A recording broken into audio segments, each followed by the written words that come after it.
Sulit nga ba sa gasolina ang Honda Giorno sa long ride? Sa video na to, samahan nyo kami sa biyahe mula Batangas hanggang Quezon Province habang sinusubukan natin kung gaano talaga katipid ang Honda Giorno sa actual road trip. Ipapakita namin ang fuel consumption, total distance, at syempre ang experience sa daan. Kung plano mong kumuha ng Honda Giorno o curious ka kung kaya ba nito ang long ride, siguradong para sa iyo ang video na to. Kaya tara, ride tayo!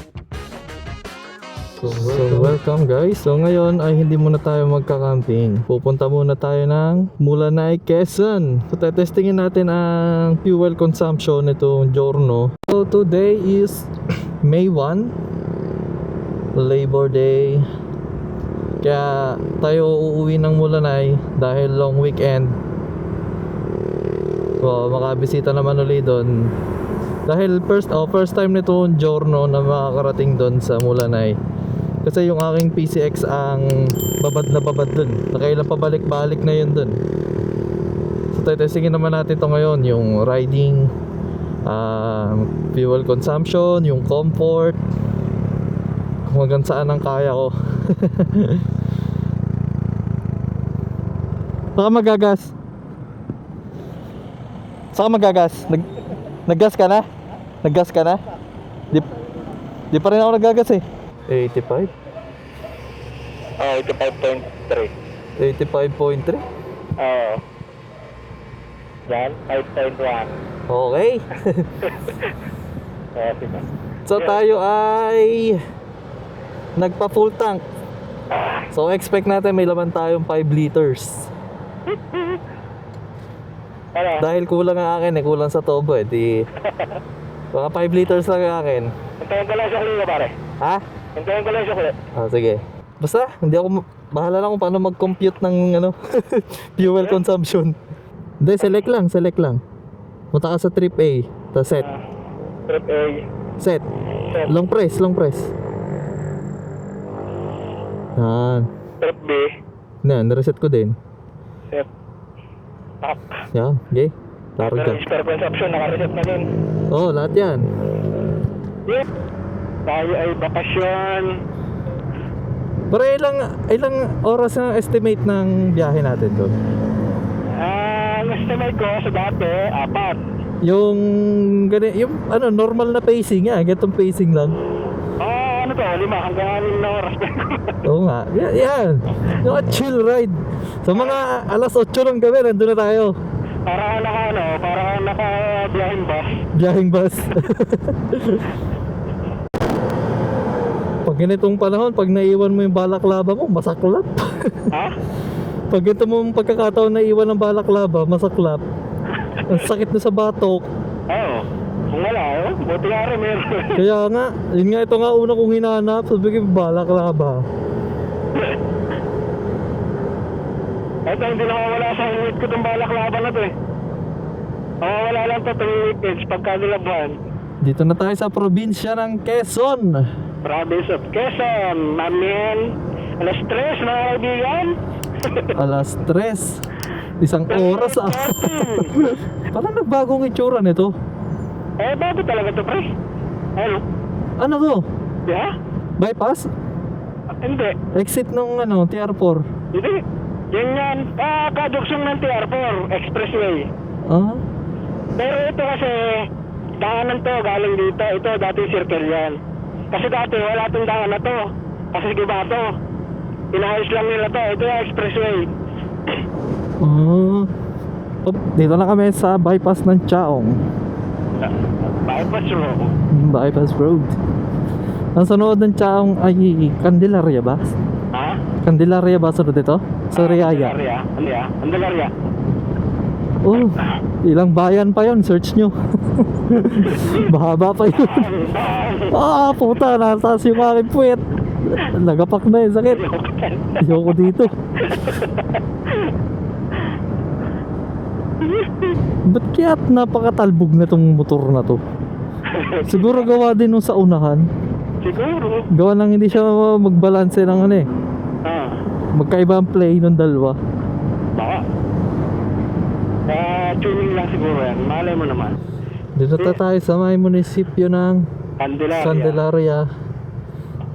3:30. So nakaka 40 kilometers pa lang tayo. Dapat ano to, ilang kilometer dapat to mula hanggang Mulanay? 200 plus. Oo, 200 plus. So magbubuno pa tayo ng 160. Sana sa Katanawan ng ano nito, ang sunod na gas. Sa Katanawan, abot naman pa ito ng hanggang Mulanay. Sagad nga lang. Nagagas lang talaga ako para at least. May Hindi tayo magagas sa Mulanay. papunta Narciso, sa Narciso. Oo. Sabi na nanay, mag-iingat ha. Ay, harunot na naman ako. Ang takbo, 50-60. Panoorin nyo muna. Yan o, 60, 50. Siyempre, sabi nyo, nakabidyo yan eh. Okay, nandito na tayo sa may Kalumpang. Kalumpang. Ang padiretso, Tayabas. Tayabas, Kanan, Lucena. kanan Lucena. Ano labas ang Tayabas na yun? Tayabas. May daanan pa Bicol? Pagbilaw. Pagbilaw. Pagbilaw ang labas, meron dyan. Tapos Lukban. Yan din ang daan. May daan din dyan. Ito, Lucena proper. Oo, yung diretso. Dito tayo sa Grand. Oo, sa Grand tayo. Matraffic sa loob niyan eh. Oo. Bypass to, diba? Oo. Hindi naman tayo dumaan dyan. Layo yan. Ikutin pa yan. Kaya may dilaw na yan. Ayan. Ano? Ayan, ano trespassing ka? Wala, bawal na. Parado na. Grabe talaga. Yan yung bagong ano ata yan. Ano? Hindi ko alam kung anong tawag dyan. Ano yan? Sports complex? Parang gano'n. Ganda. City Government Complex. Ayan. Uy, kamote. Stoplight. Pero ganda ng daan dito, no? Ha? Maganda ang daan, kaso ano lang talaga, yung mga maalon, ang lawak ng daan. Tawag talaga. Ito pala, may bago palang bypass dito. Pagbilaw bypass, so first time namin dadaanan to. Ako pala, first time ko palang dadaanan to ngayon. Pero okay naman din yung dire-diretso doon. Makakaiwas naman ng ilang lubak. Hindi. Bypass pa lang. Pero hindi ka naman gano'ng kasalid yung ano din. Oo. Yung daan.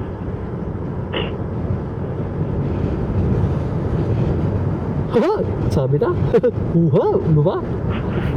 Kasi laging nag-traffic ang pagbilaw eh. Kaya ginawa nilang bypass dito. Mahaba rin pala itong bypass na to? Ha? Mahaba din? Oo. Maganda nga din yun. Parang gusto ko makompleto yung mga pangarap ko na motor eh. Alin? Yeah, Aerox, ADB. Nakapangarap na motor na. Yung mga dapat nabibili natin na hindi naman nabili. Oo. Yung Aerox at ADB. Oo. Naging Giorno. Yun naman nasa usapan eh. ADB. ADB. Aerox. Tanga na bagsak Giorno.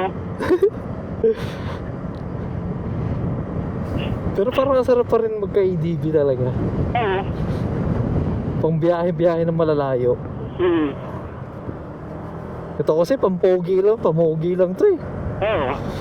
Pero malaking compartment, pero yung sabihan mo malayo, putang ay nabugbog ka talaga dito. Ano talaga, kailangan mo talaga ng upgrades. Sa upgrades mo madadala to eh. Suspension, unang-una. Suspension. Yung may tuning ng rebound at saka ng ano. Ako maganda na meron. At tarmac siya, di ba may tuning yun? Oo, meron. Hmm. Tapos nag-flat seat pa ng kaunti. Bahala ka ano eh, pakaliwa na tayo. Ito na yung dulo. Di ba ito. Ngayon ang inaano ko lahat ng incentive ko, hindi ko gagalawin eh. Oo. Bibili mo. Parang pinaka-savings ko na yun. Bibili mo ng tambutso. Tangin yan. Di na. Parte ito, dati batas-batas ko eh. Wow, yung pagbilaw, nag-upgrade. Naka-aspalto sila ngayon, no? Ano? Yon, bang, lagapak. Espalto ulit oh. Oh, aspalto ulit. Samantalang dito, magiging ninja ka dito eh. Oo, pagalingan daw. Pagaling umilag ng butas. Pero may mga ilang mahaba na. Naumpisahan na. Ayun, yung mga lagi talagang critical. Oo, sobrang lalalim. Oo. Tangina, hapdi ng puwet ah. Bingan eh. Ano? Inang yan. Gasing. Kakaunti na yung aasfaltuhan, hindi pa naidama yung harapan. May isang bagsak na lubak eh. Nagbaho na ako ng towel para may pangkuskus ako sa mukha. Nang? Para may pangkuskus sa mukha, nagbaho akong towel. Towel. Pag binaligtad mo na yung sitilyo, mamantika na ang mukha mo. Oily piece. Yeah. Sa Instagram, puro ganun. Oily piece. Baka ano, ang binaligtad mo yung orange, meron kang hilaw na itlog. Orange? Orange. Itlog. Ayun. Egg na ro. Egg na raw. Raw egg. Whoop, talon. Yan. Kani... Uy.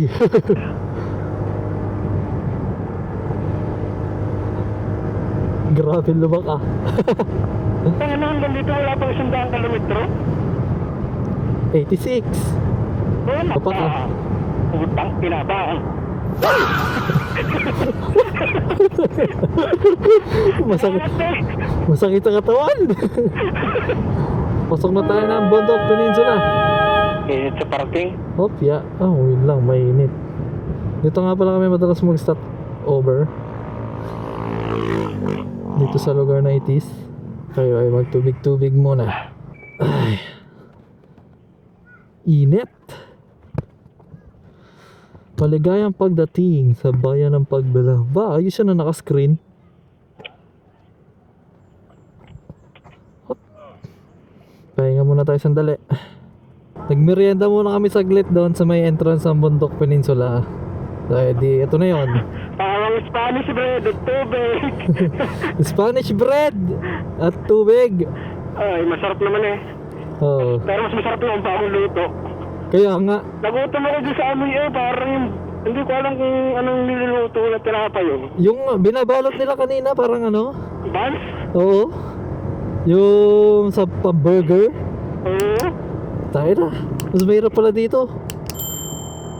Sira-sira rin pala daan. Aray ko.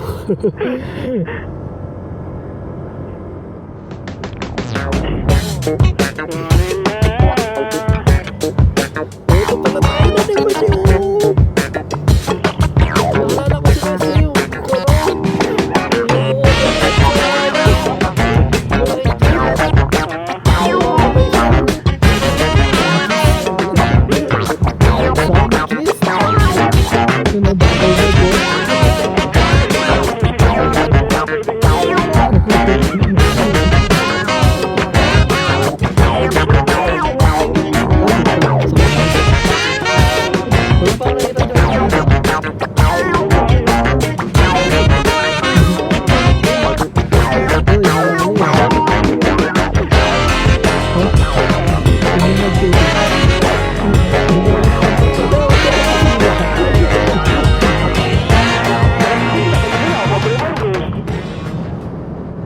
Tapos agdangan. Nakaka 104 kilometers na tayo. Bang! Yun lang. Ang laki ng lubak. Uhoy! Ang ganda ng tigil niya yun oh. Lubak ba to? Oo, lubak yan. Lubak nga. Aling yan pre. Gusto nyo mamaya at gawin nyo yung ginagawa namin, magra-ride sa mahaba tapos di nakain. Eh, truck. Bayan na tayo ng Pitugo. Municipal of Pitogo. Alas 6. Sa Pitogo na tayo. So nakaka-3 bar na. Pag napapol tank tayo mamaya, titignan natin ang talagang consumption. Kasi dito sa reading namin 52.5 km per liter. Ay, uminit ang hangin. Wala na napasok na hangin eh. Babasok ka din eh. Bagal pa ng takbo. Ito parang wala talagang kahangin-hangin ngayong araw dito. Tining. Kaya ka. Wala. Ito, pag umaka, pupuntang Bicol. Diretso, Katanawan. Bata oh. Ilang beses na natutubog ah. Talon. Uy.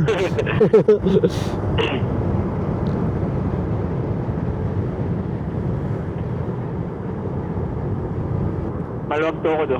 Overshoot ako tapos diretso ako sa kanya. Ay! Shoot ang titi. Ano yung diretso na yun? Bayan ang pito ko. Sabiya. 4 p.m. Medyo marami-rami rin pala talagang lubak na dadaanan. Lagotok na lagotok eh. Lowered pa. Nabutan kami ng gabi. Madilim na. Wala na kayong makita dito sa camera ko. Mamaya, papalitan natin settings mamaya. Kukunan mo ba? Oh, yeah. Welcome to Cotonawan, Quezon. Papalit ka ba ng ano? Ha? Papalit ka ba? Ng setting sana. Oh. Tara. Oh. Tara. Yee! Alright. Here we go.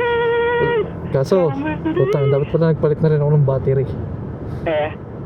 Diretso, kaya pa to? 20%? Kaya yan. 20%? Utay-utay na lang ang pag-shoot. Okay. Okay, sarap sa ilalim ng... So, after ng ilang oras. Ilang oras na? Nakikita yung McDo dito sa Katanawan, no? Ha? Hindi pa nakikita yung McDo? Ay, yung bagong McDo? Oo. Wala pa, hindi pa. Doon sa may total. 6:44. Umalis tayo ng 2:30. Oo, mga ganun. Ba? 4 na oras pa lang pala tayo na biyahe? Oo. Bakit tayo dati inabot ng umaga? Ah? Ay, di ba't nasira si Wesley? Oo nga pala, bagal nga pala ng biyahe natin noon. Mga ganyan, mga naka-open pipe, may mga bit-bit na pyesa. Ito na tayo sa bayan ng Katanawan. Motorcycle enthusiast. Ano to? Pre, nasan ka na? Barangay 4, pre. Sa 4 lang ako. 4 lang, Katanawan. Oh, palto. Tapos na para magpagas. Alas 7. Pa 91 kilometers tayo. Teka na. Pula. Pa-full tank po. Walang full tank na si Loco. Sige, ako din. Alam mo, ikaw lang. Para masukat kung ilan. Oo nga. Medyo mabagal nga lang bumabayan. Umaapaw yan pag ano. Ito yung mahirap sa journey. Ang tagal bago makargahan. Oo, siyempre. Ano kang magagawa? Ganyan talaga. Kaya nga eh. Pababa pa ng pababa. Tama. Pababa pa yan. Nakatubar pa ako eh. Nagano kaya ang sagat ko ngayon? Wait lang. Ate.